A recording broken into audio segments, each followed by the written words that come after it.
पूरा सुनिए, मजा आएगा। मुझे तो अपनों ने लूटा, गैरों में कहाँ दम था।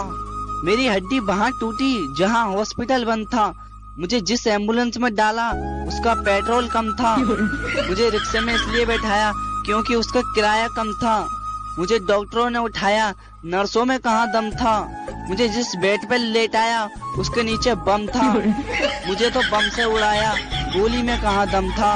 और मुझे सड़क में दफनाया क्योंकि कब्रिस्तान में फंक्शन था।